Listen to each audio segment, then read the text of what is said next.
Good evening. We're here at the Peace Not Guns event at the GW Child School at 17th and Dickinson. We're here celebrating a positive event for the young men in the community with young positive role models. End up in prison. At this particular time, the state of our young people in our community are at a crossroads. I believe if we don't start focusing on raising our next generation of young African American men, they will be extinct. So I believe that as men we have to step up. I believe we're in a state of emergency, and it's very, very important that our young people have positive images so maybe we can stop this violence as we go into the future. Whose idea was it to bring such an event in partnership with Peace Not Guns? Well, I thought that it would be very strategic of me to look at what were the needs of the community. And one of the things was the parental community piece was not involved in our school for so many years. So I decided to plan this in September, that I wanted to do something where the community couldn't be involved. Because we need the parents and the partnership, the stakeholders to be involved with the school so the students can be successful. Going to be a success story. Have you had any help from the community or parental volunteers in such an initiative with this school? Yes, the initiative came out of a project I did last year with the principal, Alfonso Evans.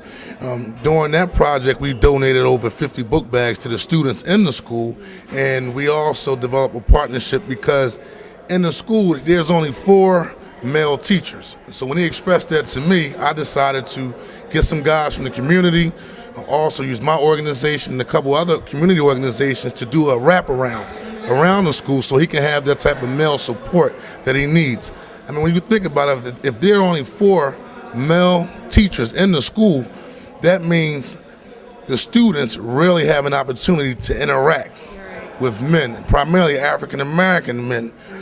So through working with other community organizations, we have been able to step to the plate and support this program by making sure when we go to the next school year, we'll have a mentoring program.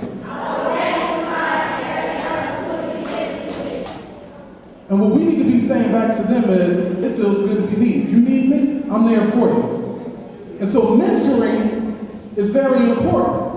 We can all mentor someone, whether it be our nephew, whether it be our very own child, whether it be a godson, whether it be a young man on the corner. And to break down all the fear is to step into their world, because these brothers on the corner want discipline. Now I'm telling you to proceed with caution, but a lot of these brothers that are going through some challenges on the street, they really want strong, powerful black men to come up to them and say, yo, blood, let me talk to you.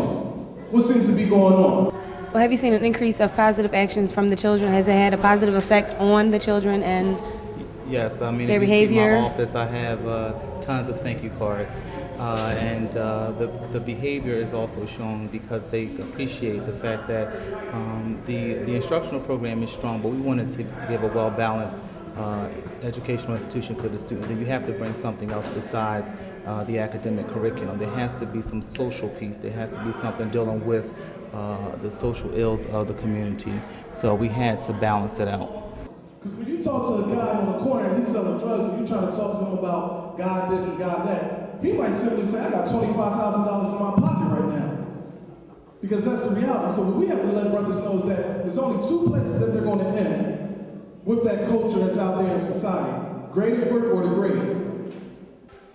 Young African American males between the ages of 14 to 25, the #1 killer of them is homicide. So I believe they are an endangered species, and for me right now, they're my #1 priority, but we're also going to do something with the young ladies as well, because they also are caught up in the street life. They buy guns for the guys to go out and shoot people on the street. So we're going to do an initiative for the young ladies as well.